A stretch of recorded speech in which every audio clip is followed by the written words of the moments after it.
Huyu ni ndege mdogo kutoka jamii ya ndege wanaowinda, anayepatikana sehemu mbalimbali duniani ikiwemo Afrika, Ulaya na Asia. Kwa jina la kisayansi anajulikana kama Falco Tainan Kalas. Kwa Kiswahili mara nyingi huitwa kozi ama tai mdogo. Ndege huyu ana rangi ya kahawia yenye madoadoa meusi mgongoni, huku sehemu ya chini ya mwili wake ni ya kijivu na nyeupe yenye madoadoa. Ndege jike huwa na rangi hafifu zaidi ukilinganishwa na ndege dume. Ana mdomo mfupi wenye ncha kali unaomsaidia katika mawindo yake. Mabawa yake yameundwa kwa ustadi wa hali ya juu yanayomwezesha kupaa juu sana na kusimama hewani kwa muda mrefu zaidi. Ni maarufu zaidi duniani kwa uwezo wake wa kipekee.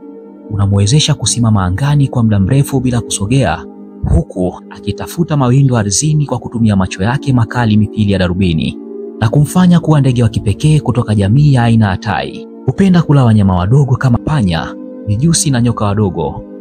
Hujenga viota vyake kwenye miamba, majengo makubwa ya zamani au mashimo ya miti mikubwa, na mara nyingi hupendelea kuishi katika viota vilivyoachwa na ndege wengine. Ndege jike hukadiriwa kutaga mayai 3 hadi 6 na huyalalia kwa wiki 4, yaani mwezi mmoja.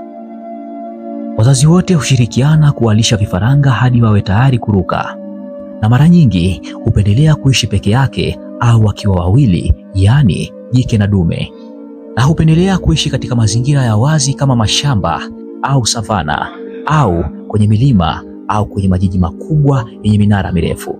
Falco si ndege wa kawaida, ni mlinzi wa asili, mtafutaji hodari wa chakula na mfano bora wa viumbe wa porini. Falco ni kati ya ndege wanaovutia zaidi duniani, hasa kwa uwezo wake wa kuganda angani kwa muda mrefu bila kusogea. Ni mimi, Profesa Han.